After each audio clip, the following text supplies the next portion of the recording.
Bem-vindas e bem-vindos ao nosso canal. Esse é o Mulheres Políticas. Eu sou Lu Rodrigues e a nossa convidada especial de hoje é vereadora no seu segundo mandato, aqui na Câmara Municipal de Porto Alegre. Foi comerciante durante 30 anos. É presidente municipal do PSD.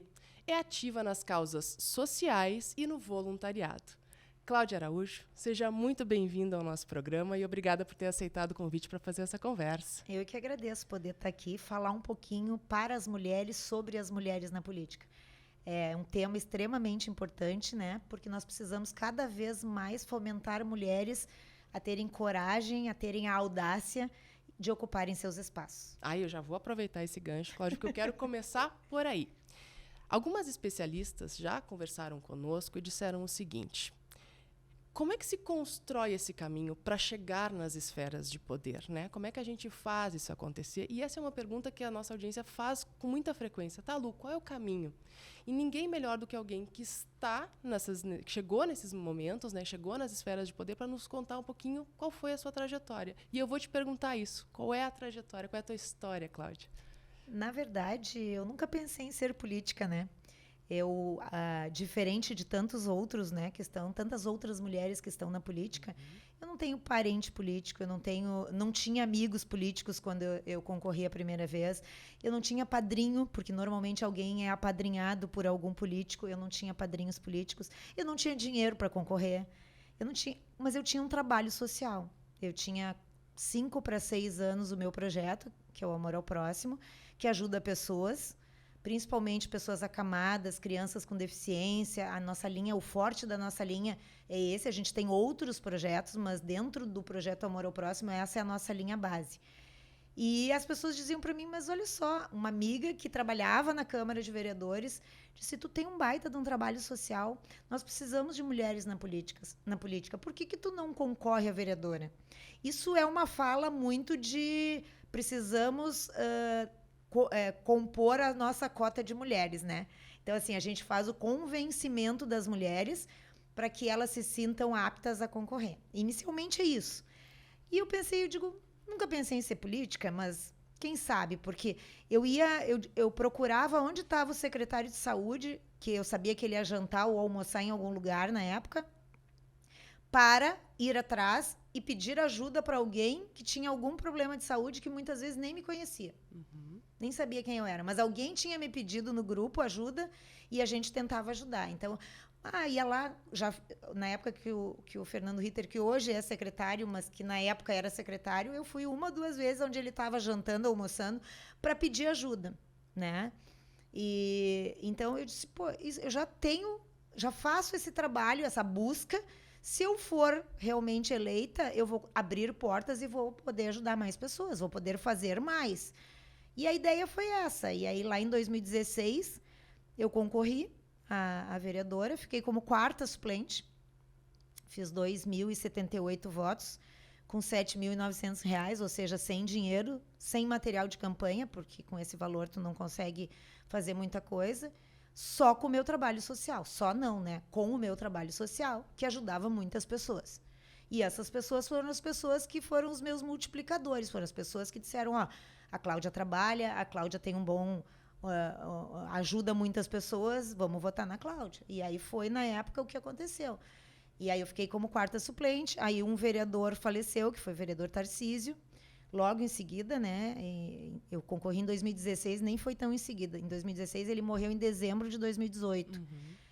Aí o doutor Tiago concorreu, né, a deputado, se elegeu em outubro daquele ano também, mas assumiu em 1º de fevereiro, então assumiu uma cadeira, e teve mais um vereador que foi cassado por infidelidade partidária, e aí eu acabei assumindo. Então eu sou a única da história de Porto Alegre, que era 4ª suplente, num primeiro pleito que concorreu, e virou vereadora por 1 ano e meio, titular, né, não como suplente. Então assumi a cadeira, fiquei 1 ano e meio, veio a pandemia, as pessoas não foram votar, a grande maioria das pessoas não votaram, e nós dobramos a nossa votação. Eu acabei fazendo 4.071 votos. E a que tu atribui esse sucesso? Porque... Muito trabalho. Perfeito. Nunca deixei de trabalhar. Muitas pessoas diziam, agora eu entendi por que tu ajuda tanta gente, tu queria te dar bem, tu queria... Sempre tem, né, essas falas. E a gente não pode se deixar abalar por essas falas, porque eu sei o que eu quero, eu sei o que eu faço, eu sei o que eu entrego, e isso é o que vale mais. Porque cada pessoa ajudada, cada pessoa que a gente consegue fazer a diferença na vida dela, a gente está cumprindo o nosso papel, cumprindo a nossa missão de estar na política fazendo o melhor para todos, né? Então, pode falar o que quiser, eu sei o que eu quero e eu sei onde eu vou chegar. Eu vou aproveitar para a gente te perguntar, então, assim, durante esse processo de vereança, na Câmara de Vereadores, quais são as tuas principais bandeiras? Como é que tu vê o teu papel enquanto vereadora, né, no Legislativo Municipal? Eu queria completar primeiro com... Então, vamos lá. Quando eu cheguei na Câmara de Vereadores, eu era uma sacoleira. Eu era uma pessoa que vendi roupa por 30 anos. Eu tive fábrica, eu tive confecção, eu tive indústria, eu tive várias coisas. Eu faccionei para lojas, eu fiz várias coisas. E aí eu cheguei como uma pessoa, porque eu vendia dentro da Câmara de Vereadores, eu vendia roupa na associação com desconto em folha. Essa foi a tua primeira relação com a Câmara de Vereadores? Foi a primeira. Por 20 anos eu vendi roupa lá. Uhum. Então eu conhecia todo mundo, tinha esse acesso. E quando as pessoas me viam dentro do plenário, elas diziam, o que essa sacoleira quer aqui? Eles não diziam isso para mim, mas era nítido e claro o que eles pensavam. Né? Política não é para quem vende roupa, carrega sacola, né? Uhum. E eu dizia, não, só um pouquinho. Eu pensava comigo, né? Vocês vão me pagar, porque eu sei o que eu vim fazer aqui. Né? E aí eu comecei a ocupar o meu espaço. Né? Isso é muito importante. Assim, ó, eu lembro que quando eu comecei na tribuna, as primeiras falas minhas na tribuna, eu tinha que escrever tudo, porque eu tinha medo de esquecer. Não é porque eu não sabia falar. É porque eu tinha muito medo de esquecer alguma coisa pelo nervosismo, porque bem ou mal tu fica nervoso quando tu começa a ter a fala diante de pessoas que tu não tinha, porque eu sempre conversei com todo mundo, tinha muitas clientes dentro das empresas que eu fazia feira com desconto. Então, assim, eu tinha 9 empresas que eu trabalhava, cada uma com 1.000, 2.000 funcionários. Então, eu sempre conversei muito com as pessoas. Mas em público, num microfone, olhando para as pessoas, era diferente. Tu não te sentia preparada para isso? Tu te preparou durante o processo? Eu me sentia preparada, mas eu tinha medo da interpretação que as pessoas teriam de mim, né? E tu só vai pegando a certeza, a firmeza daquilo que tu fala e tudo mais com o tempo. Sim. Tudo é aprendizado na vida da gente, sim, né? Então, hoje eu consigo falar tudo aquilo que eu quero sem precisar ler. Tem algumas coisas que a gente até lê, porque se eu vou fazer uma homenagem, vou falar de alguém que eu estudei sobre aquela pessoa, eu vou ler o texto, né? A gente fez homenagem para várias pessoas conhecidas na Câmara, que foi feito um texto para falar daquelas pessoas. Mas para falar ao natural, sobre uma lei, sobre alguma coisa que eu acho importante, eu não preciso mais escrever. Então, a gente vai ocupando os nossos locais de fala, como a gente diz, né? Então, hoje mudou muito, mas eu sofri muito ao entrar na Câmara. E eu entrei, como tudo que eu faço na minha vida, eu chego chegando. Eu não cheguei ali para ficar aquele 1 ano e meio e ir embora para casa, vender roupa. Eu cheguei ali para dar uma continuidade no meu trabalho e continuar ajudando pessoas. Então, a ideia era cada vez crescer mais. Tanto... Esse é o teu propósito, Claudinha? Olha, eu já íntima, Claudinha. Cuidar das pessoas é o teu propósito? Sempre, sempre. Não é o meu propósito, essa é a minha missão. Perfeito. Cuidar das pessoas é a minha missão. E, assim, muitas pessoas criticam algumas votações que se faz. Ah, mas por que tu votou isso, se isso prejudica fulano? Eu sei tudo que eu voto. E eu sei por que eu voto. Ninguém diz para mim o que eu tenho que votar, o que eu tenho que fazer, o que eu tenho que falar.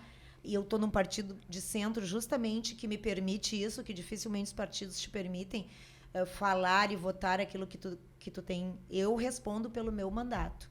Eu falo o que eu acho que eu tenho que falar e eu voto o que eu acho que eu tenho que votar. E eu me responsabilizo por isso. Né? Então, eu consegui ser respeitada, porque isso é o mais difícil, é tu ser respeitado. Né? Tem uns que dizem, chegou ontem, já quer falar. Não, cheguei ontem, mas eu tenho a minha posição, tenho o meu pensamento, tenho aquilo que eu acredito e eu vou brigar por isso que eu acredito. Então, hoje, o olhar já é diferente, né? Depois nós vamos provavelmente falar. Hoje eu sou presidente de uma CPI que fala sobre um tema extremamente importante dentro da Câmara, que foi criticado, muito criticado por ser um ano de eleição, e que eu levei em frente porque eu acho que a gente tem essa responsabilidade como legislador. E respondendo a tua pergunta com relação às minhas bandeiras, o meu forte é saúde. Quando eu entrei na Câmara, eu já entrei na Comissão de Saúde e Meio Ambiente, a qual eu estou até hoje. Já fui presidente, já fui vice-presidente, hoje sou membro da comissão. Fui da mesa diretora nos 250 anos da Câmara, fiz parte da mesa diretora, fui segunda vice-presidente. Hoje sou presidente de um partido de centro, o PSD. Então, eu venho galgando, eu venho ocupando espaços, porque eu acho que isso é importante. E hoje nós trabalhamos uma nominata, porque nós estamos num ano de eleição, onde o PSD terá muitas mulheres concorrendo.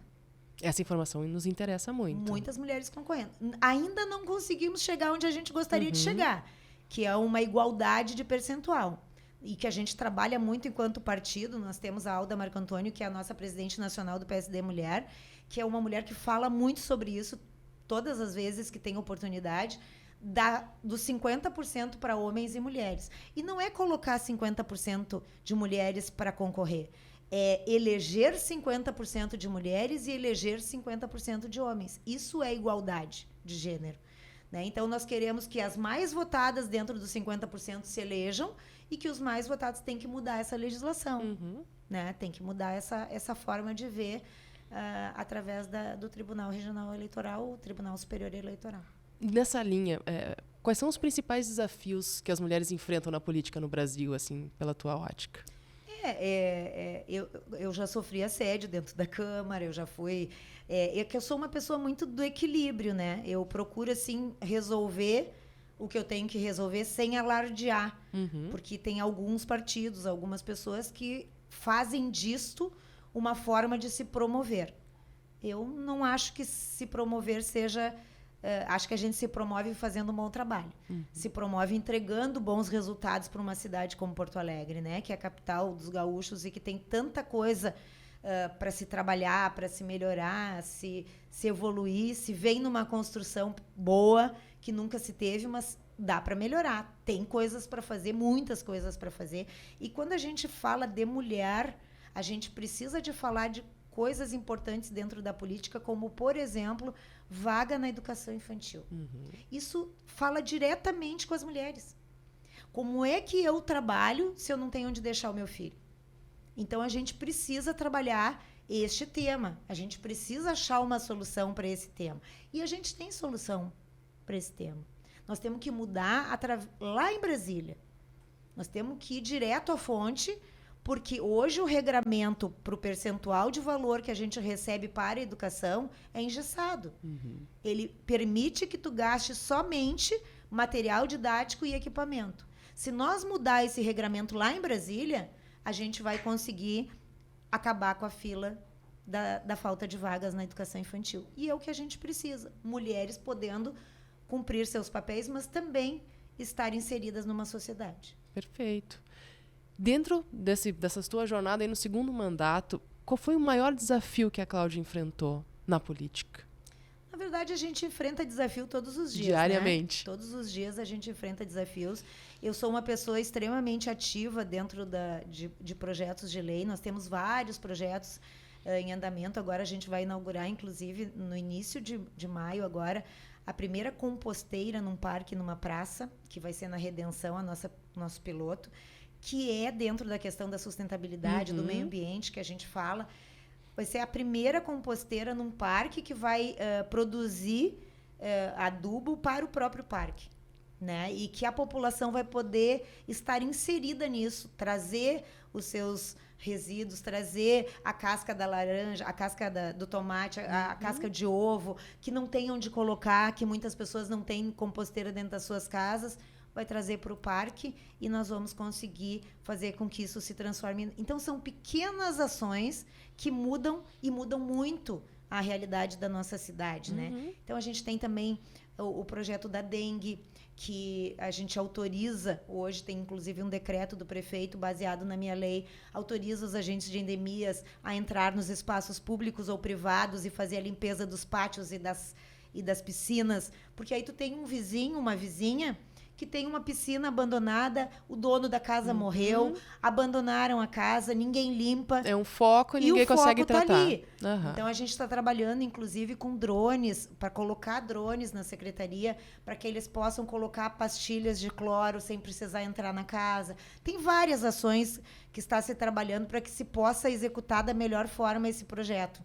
A gente tem a Rota do Skate, que agora nós vamos ter o evento. O que é a Rota do Skate? Conta pra nós. É contar a história do skate em Porto Alegre, que hoje tem 17 pistas de skate, sendo que 7 principais. Contar a história dessas pistas principais, como começou, qual foi a primeira pista. E a que a gente tem hoje, que é a Orla, né, a pista da Orla, que é a maior pista, né, sul-americana aqui, e que precisa ser falado. A gente vai ter um evento, tivemos no ano passado, teremos outro agora, daqui a alguns dias, e nós precisamos contar a história das pistas. Então, a gente está negociando com a Secretaria de Obras para que a gente possa colocar, agora antes do evento, pelo menos a primeira e a última pista que foi construída. E depois trabalhar o caminho delas para fazer a Rota do Skate, contando a história do skate em Porto Alegre. Muito bacana. E democratizar o esporte também, né? Quanto tem mais frente, né? Eu sou madrinha do grau. Sabe o que é Não grau? Sei o que é o grau, conta. O wheeling. O wheeling é o ato de empinar moto, que é marginalizado, que é discriminado. Ah, na rua não pode. Na rua, realmente, é crime. Tu não pode, mas é um esporte. E tem pessoas que, inclusive, não são nem jovens, são de mais idade e que querem aprender o esporte. Então, a gente, através da lei, construiu isso para que isso hoje é considerado um esporte e que ele tem que ser executado dentro de espaços privados, fechados, seguros, mas que tu pode, sim. Tem instrutores que dão cursos de grau para quem quer aprender a empinar moto. É uma forma de um esporte mais radical, mais diferente. E hoje eu sou madrinha do grau. Muito bem. Tu é motociclista? Não. Mas o meu marido é. Ah, olha aí. Não, mas ele não é de empinar. Ele é o tradicional, assim. Mas sempre andou de moto, sempre teve moto. Assim. Meu cunhado tem oficina de moto. Mas a gente acaba se inserindo no meio, conhecendo as necessidades deles, né? Então... Que bacana. Dentro desse universo das mulheres na política ainda, tu já enfrentou alguma situação muito desconfortável só pelo fato de ser mulher? Já, esse assédio que Como eu é que tu sofri. lida com isso? Como é que nós mulheres devemos lidar com isso? Eu fui saindo de mansinho para não dar um soco na cara da pessoa. E outros viram e chegaram a comentar comigo e eu achei melhor deixar para conversar no privado e tentar resolver. Talvez não seja a melhor maneira, talvez eu tivesse que ter escancarado a situação. Mas acho que consegui, de uma forma bem contornar. Sou sempre favorável, né, a esse equilíbrio, assim, para tentar buscar...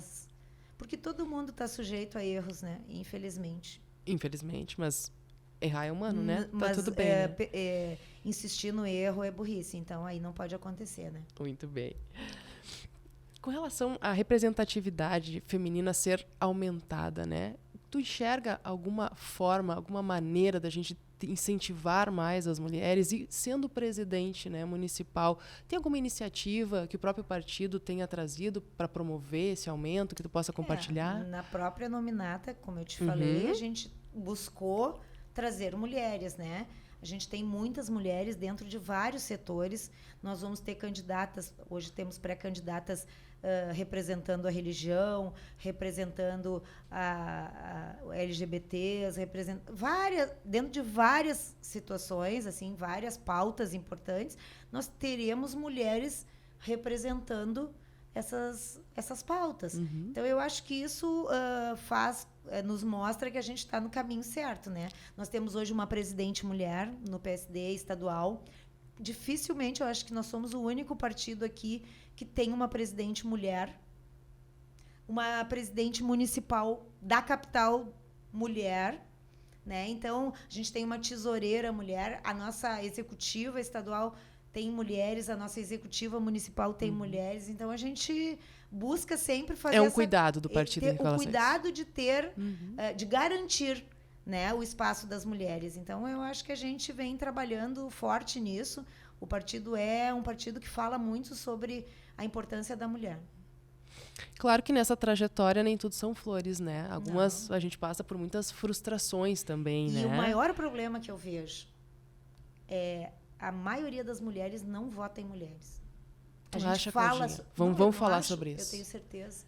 É mesmo. A que tu atribui isso? 53% do eleitorado votante.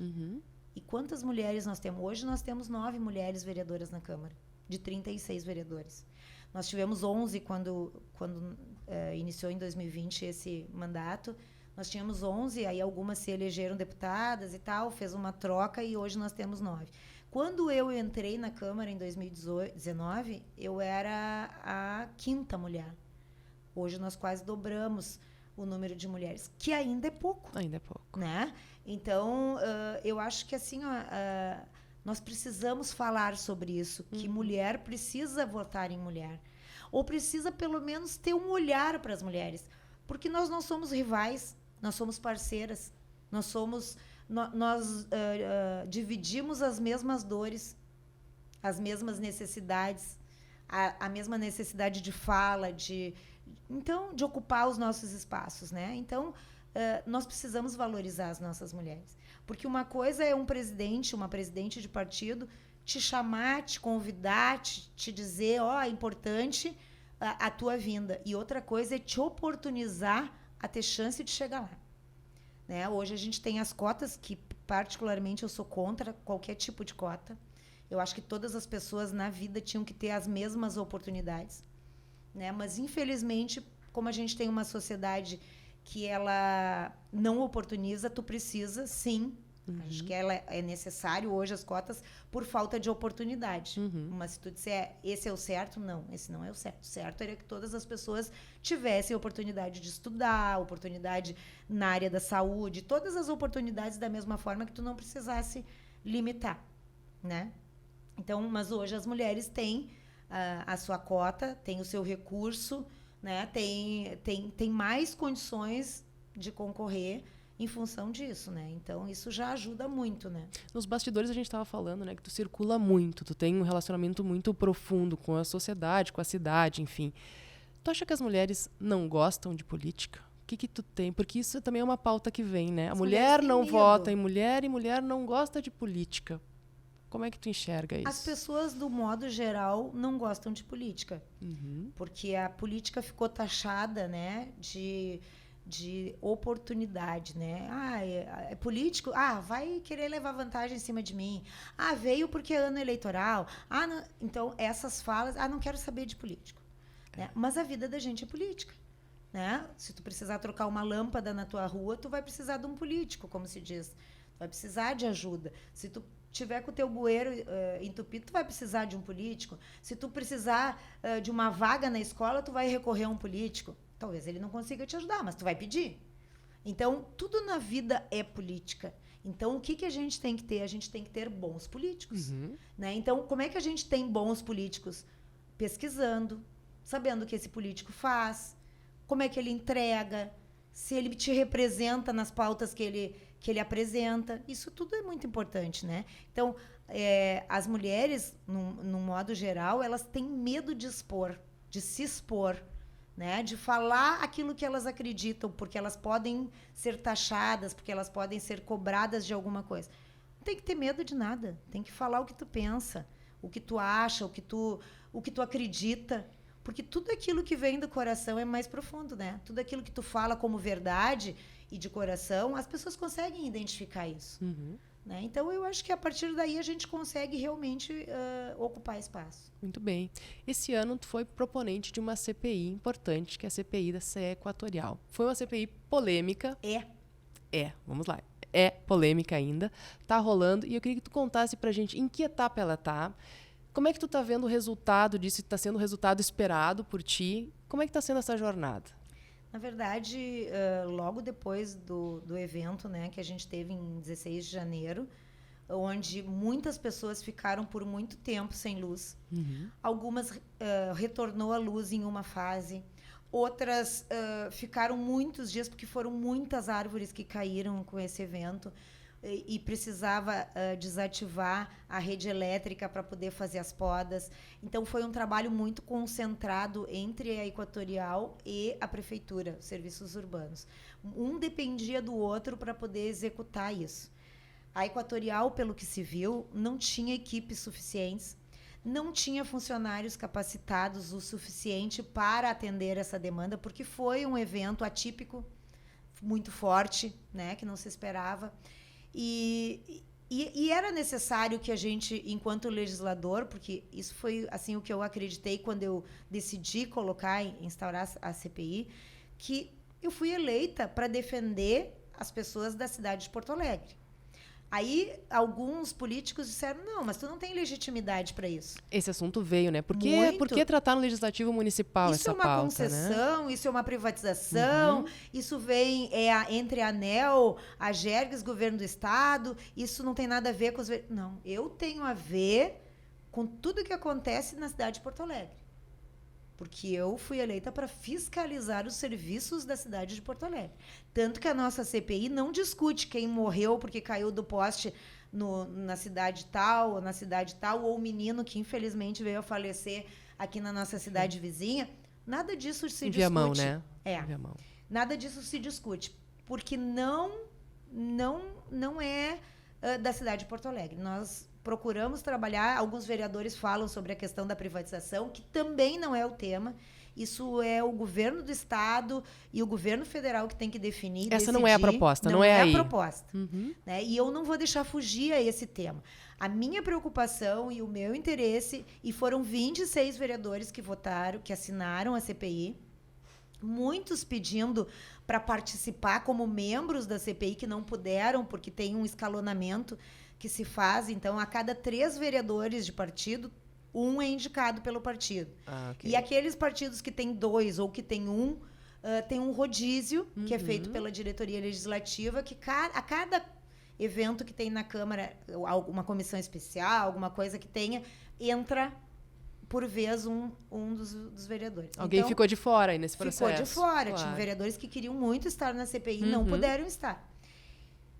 Isso acontece também na comissão de ética, que também é pelo rodízio, porque também são 12 parlamentares. Então, constituímos, a ideia é fiscalizar o serviço, e na semana passada nós tivemos a Gerges, que agora ontem, deixou de ser agência reguladora porque venceu o contrato e não foi reativado. Né? Então, assim, eles não têm mais a gerência sobre... como agência reguladora para fiscalizar, ficou a cargo da ANEEL, né? E que, assim, quando eles estiveram conosco, eles trouxeram um resumo, um dossiê, sobre tudo o que aconteceu e a visão que eles tinham, né? Um relatório sobre a visão da entrega de serviço para Porto Alegre da Equatorial. E nos surpreendeu. Foi satisfatório esse relatório? Eles dizem foi insatisfatório, Vamos né? lá. Porque, na verdade, ele diz tudo aquilo que a gente acredita e que a gente sabe que está acontecendo, que a gente gostaria de ter ouvido diferente, né? Mas que simplesmente afirmou tudo aquilo que a gente vem falando. As pessoas têm contas abusivas, as pessoas têm os seus relógios retirados. As contas abusivas era uma pauta que tu já tratava muito antes dessa CPI, né, vereadora? A gente já estava falando na nossa rede sobre isso, porque vinha muita demanda sobre essa situação. As pessoas não sabiam por quê. Trocaram o meu relógio para digital e a minha conta de 100 passou para 300. Por quê? Se eu tenho os mesmos aparelhos na minha casa, são as mesmas... Não pode. E isso veio para o relatório também. Isso vem tudo para o relatório. Hoje nós ouvimos as comunidades. Infelizmente, nós tivemos poucos representantes de comunidade, porque as pessoas têm medo de falar, as pessoas não querem se expor, né? Então acabam não vindo. Mas a gente tem muitos relatos, tem muitos protocolos que a gente vai incluir no relatório final da CPI, porque a ideia da CPI é chegar ao final dela com um documento onde assine o Ministério Público, a Defensoria, a Equatorial, a Câmara, a CPI da Câmara, e o prefeito e todos, dizendo: esse é o meu papel, este é o teu papel, este é o teu papel, para que a gente possa fiscalizar realmente. Então, a ideia é a gente chegar a isso. E uma coisa que chama muita atenção eu estou sendo procurada por muitos vereadores de muitas cidades do interior que querem colocar a CPI e que vão colocar. Eu fui procurada por Rio Grande, eu fui procurada por Santa Maria, eu fui procurada por Pelotas, né? Então, assim, tem muitas cidades no interior que estão muito descontentes. E a gente vê no ranking, né, de prestação de serviços da Equatorial que ela é a penúltima no ranking. Então, ela tem um serviço ruim, não só no Rio Grande do Sul. Em vários lugares que elas têm a concessão ou a privatização. Então, é preocupante. Quais são os próximos passos agora? O que a gente tem Nós pela frente? Nós vamos ouvir na semana que vem a ANEEL, Aham. né, a agência nacional. Vamos ouvir o Sindicato dos Eletricitários, que provavelmente também vai falar com relação aos trabalhadores, né? Isso é bem importante. E depois nós vamos ouvir o presidente também da Equatorial, nós vamos ouvir o ex-presidente da CE, nós vamos ouvir... nós temos até dia 22 de maio, dia 22, 22 ou 23, nós vamos entregar o relatório, vamos fazer a leitura do relatório, se não houverem mais requerimentos de oitivas, né? Aí nós vamos, no dia 29, vamos fazer a votação do relatório, que nós vamos encaminhar para o Ministério Público e para os órgãos competentes para que eles façam o que acharem mais correto. Perfeito. É uma trajetória longa aí, né? Teve Tem vereador muito que mandou trabalho eu aí, pegar né? a motosserra ao invés de abrir uma CPI, né? A gente acompanhou, né, no início, quando ela foi proposta, né, que seria, na verdade, um palco para a politicagem. Exatamente. Isso foi um tema que veio, né?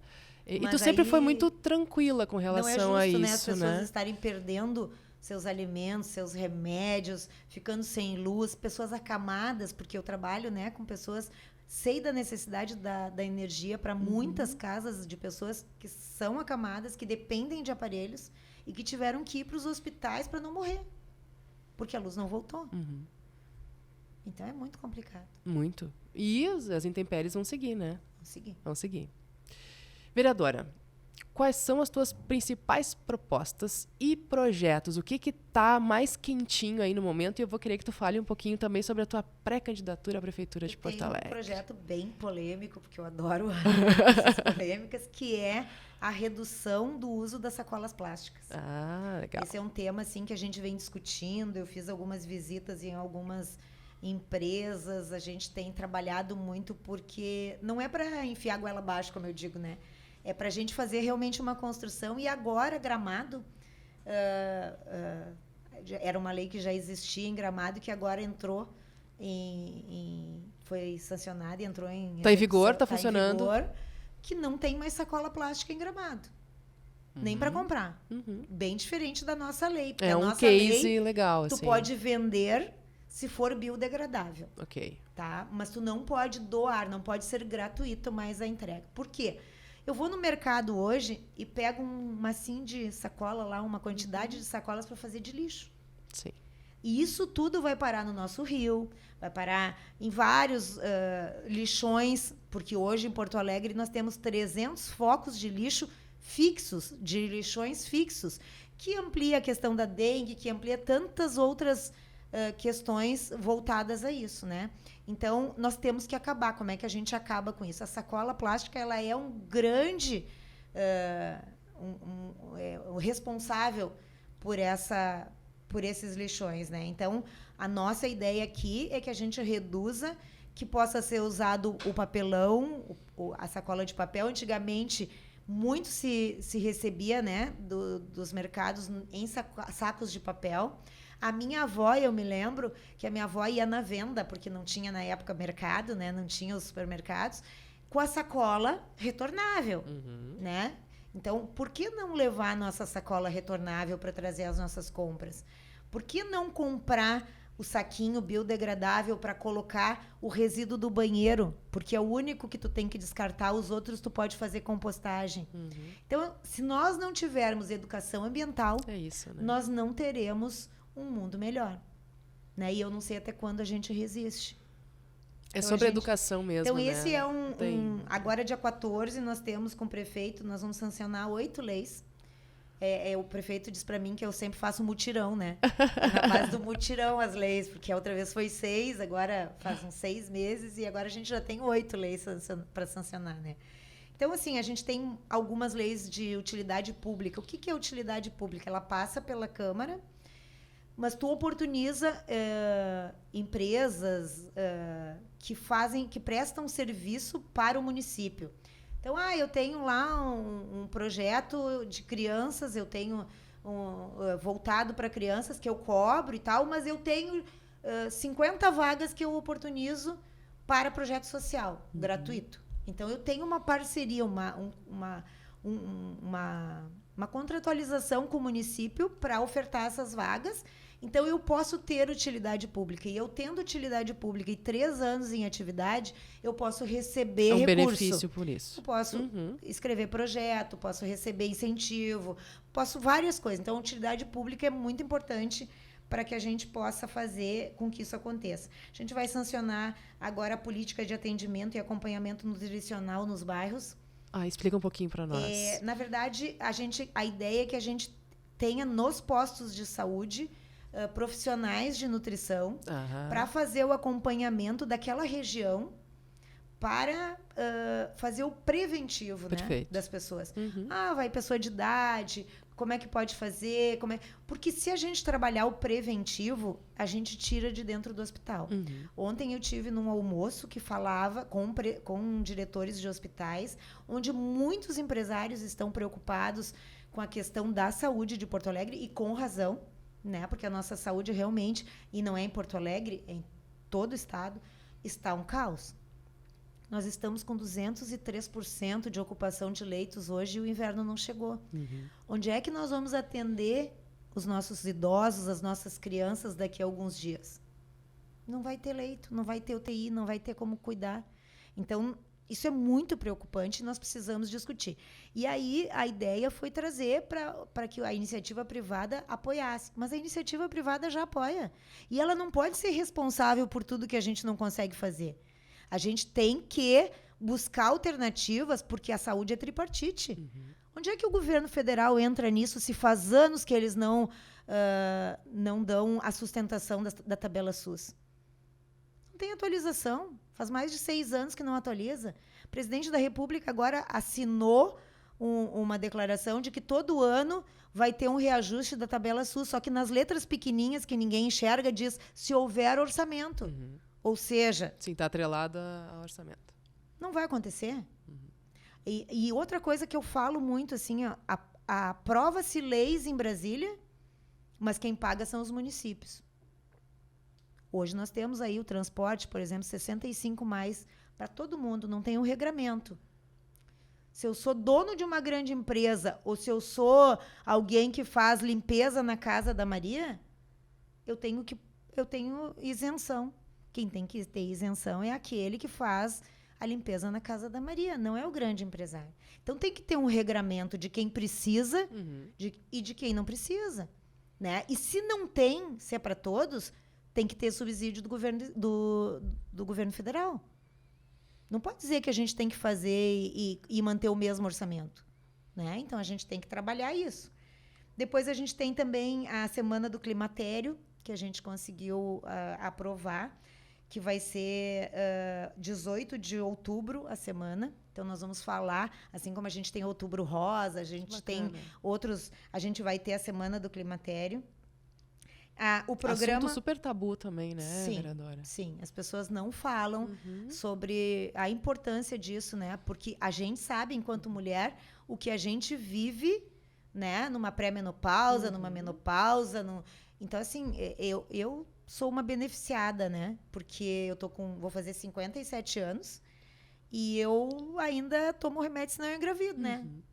Então, isso é muito atípico, porque normalmente as mulheres com 50 anos, elas já estão numa pré-menopausa ou numa menopausa. Às vezes até menos, né? 40 Então, muitos são os problemas, né? E aí a gente tem um programa municipal que a gente também está sancionando, que para mim é muito importante, que é o tratamento da endometriose, que também é voltado às mulheres, que mata, né? Que traz muitas dores dores muitas vezes silenciosas, que só quem sabe é quem vive, né? Que muitas vezes tira a oportunidade das mulheres de serem mães, né? Então, tantas coisas voltadas à questão da endometriose. Inclusive, foi aberta a sala da endometriose, agora um setor dentro do Hospital Presidente Vargas, que eu não pude estar na semana passada, que teve aporte de um deputado também interessado nesse tema e tudo, e que é importante, né, porque é um tema voltado às mulheres. Depois a gente tem também o incentivo à transição energética, que a gente fala tanto em fotovoltaica, em vários tipos de energia sustentável, e a gente precisa trabalhar regras para isso, para oportunizar cada vez mais que as pessoas tenham acesso a essa transição energética, né? Então, são alguns aí dos nossos projetos, que são muitos dentro de muitas áreas. São muitos. Estava me falando que é uma recordista aí em projetos enquanto mulher, né? Como é que tá os teus indicadores aí de apresentação e aprovação de projetos? A gente tem muitos. Eu vejo isso quando eu faço a apresentação de mandato, né? A prestação de contas no final de cada ano, que a gente sempre faz. Eu consigo ver, assim, porque a gente vai fazendo, né? Não consegue ter uma dimensão. E no final, assim, eu vejo o quanto se fez, o quanto se entregou, né? Para uma sociedade que precisa tanto mais, né? Tu estás pré-candidata à Prefeitura de Porto Alegre. Fala um pouquinho sobre isso. Eu estive com o nosso presidente nacional, o Gilberto Kassab, em São Paulo, alguns dias atrás, que me convidou, me pediu que fosse pré-candidata, né, à Prefeitura de Porto Alegre. Hoje eu sou vice-líder do governo. Sou uma pessoa defensora dessa gestão, porque acho que nós fazemos uma entrega importante, né? A gente trabalhou 3 anos e meio e eu não posso criticar algo que eu acreditei até agora. Seria desleal, e eu não sou uma pessoa desleal. Então, sim, nós estamos entregando, temos que continuar entregando.